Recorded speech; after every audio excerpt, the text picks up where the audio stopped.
नमस्ते साथीहरू, म सबैलाई नमस्ते। र म चाहिँ एकदमै एउटा राम्रो विषयमा चाहिँ म आज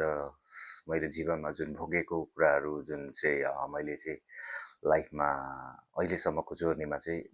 मेरो भोगाइहरूलाई चाहिँ मैले मतलब के चाहिँ रहेछ भनेर भोगाइलाई चाहिँ मैले एकदमै इम्पोर्टेन्स बनाएर यो भिडियोलाई बनाएको छु र सायद यो भिडियोले चाहिँ तपाईँहरूलाई पनि कुनै चेन्जेबल अथवा कुनै पनि तपाईँहरूलाई एउटा चाहिँ लाइफको जर्नीमा चाहिँ तपाईँहरूलाई कुनै पनि सहयोग हेल्प हुन्छ भन्ने मलाई लाग्यो र यही मेरो जर्नी अथवा मेरो यात्रालाई चाहिँ तपाईँहरूसम्म सेयर गर्दैछु। तपाईँहरूलाई लाग्छ राम्रो, लाइक कमेन्ट गरिदिनु होला र सेयर पनि गरिदिनु होला। र मेरो यात्रा सुरु हुन्छ आजभन्दा लगभग म चाहिँ हाम्रो यस स्पेसली गल्फ कन्ट्री भनौँ होइन, जति पनि हामी विदेशमा रहेका नेपालीहरू अथवा नेपालबाट बाहिर गएका नेपालीहरू जो चाहिँ होइन एकदमै के भन्दाखेरि एउटा चाहिँ दुःख गरेर परदेशमा दुःख गरेर पैसा कमाउँछौँ अनि लगभग एउटा लामो समयपछि 5 अथवा 10 अथवा 15-20 वर्ष पछाडि चाहिँ हामीले दुःख गरे बापत चाहिँ हाम्रो एउटा राम्रो भोलिको दिनमा चाहिँ एउटा फाइनेन्सियल स्ट्याटस चाहिँ राम्रो होस् भनेर हामीले सोच्छौँ। बट त्यसमा चाहिँ हाम्रो सबैभन्दा ठुलो कमजोरी के हुँदो रहेछ भन्दाखेरि हामीले त्यो फाइनेन्सियल स्ट्याटस पुरा गर्न चाहिँ जस्तै अहिले फिलहाल मेरै सोच्ने हो भने म लगभग अहिले काम गरेको 13 वर्ष हुन लागिसक्यो। तर मैले अहिले तत्काल पनि मेरो ब्याङ्क ब्यालेन्सहरू अथवा सबै कुराहरू चेक गर्ने हो भने मसँग चाहिँ के रहेछ भन्दाखेरि अहिले पनि निल यानि कि जिरो ब्यालेन्स रहेछ। र त्यो भन्नको मतलब के हो भन्दाखेरि हामीले चाहिँ यो कुरालाई चाहिँ के मनन गर्नुपर्ने रहेछ भन्दाखेरि अहिले हामीले जति पनि फाइनेन्सियल होइन मतलब अब फाइनेन्सियल स्ट्रङ हुनको लागि चाहिँ के गर्नुपर्ने रहेछ भन्दाखेरि सानो सानो बचतलाई अनि त्यो बचत गर्ने बानी चाहिँ एकदमै इम्पोर्टेन्स हुँदो रहेछ। र त्यही बचत गर्ने बानीको बारेमा चाहिँ म हल्का हजुरलाई ज्ञान दिन चाहन्छु। र के चाहिँ गर्नुपर्ने रहेछ भन्दाखेरि अहिले अब तपाईँहरू जब कि अब कोही होला 20 होइन, कोही होला 25, कोही 30 होइन, एबोभ होइन, जति पनि हुनसक्छ। अथवा स्टार्टिङ जब हामी विदेश छिर्छौँ लगभग हाम्रो नर्मल एज भनेको कति हुन्छ भन्दाखेरि त्यही हो 20 होइन, 25, 30 अथवा म 35 होइन, त्यो अथवा 40 होइन, त्योसम्म हामी विदेश जान पाउँछौँ।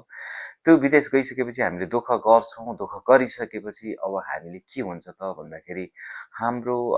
ब्याङ्क ब्यालेन्स चाहिँ अथवा भोलि हामीले एक्जिट जानु पर्दा अथवा नेपालमा केही गर्छु भन्ने बेलामा चाहिँ हामीसँग के हुँदो रहेछ भन्दाखेरि फाइनेन्सियल स्ट्याटस चाहिँ जहिले पनि एकदम न्यून अथवा होइन हामीसँग शून्य नै हुँदो रहेछ क्या होइन। जस्ट मेरो भोगाइले त्यो भन्छ। र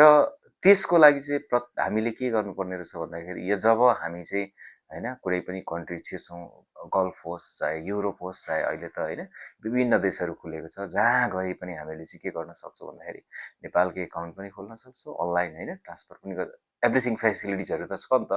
होइन। त्यही फेसिलिटिजहरूलाई युज गरेर हामीले सानो सानो पनि एमाउन्टहरू यदि सेभ गर्दै जान्छौँ र त्यसलाई सही ठाउँमा लगानी गर्दै जान्छौँ भने पनि त्यो चाहिँ भोलिको दिनमा मानौँ तपाईँ 5 वर्ष अथवा 10 वर्ष अथवा 20 वर्ष जति पनि विदेश बस्नुहुन्छ, तपाईँले तपाईँको कमाइको अथवा मेरो कमाइको यदि 10% पनि हामीले सेभ गर्दै र त्यसलाई सही ठाउँमा इन्भेस्ट गर्दै जानु भने चाहिँ त्यसले चाहिँ भोलि एउटा राम्रो परिणाम दिने रहेछ।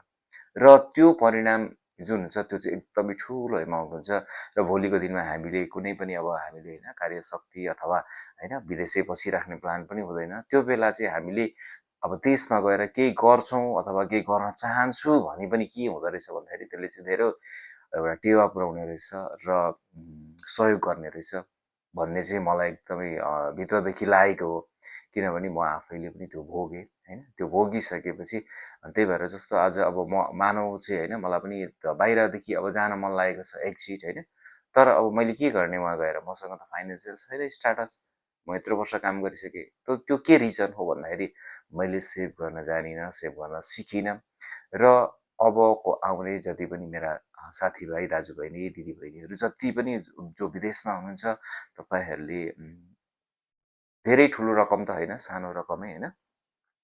महिनाको 10 to 15 अथवा 20-25 कति पर्सेन्ट सेभ गर्न सक्नुहुन्छ, त्यसलाई सेभ गर्नुहोस् र त्यसलाई चाहिँ अलिकति राम्रो इन्ट्रेस्ट रेट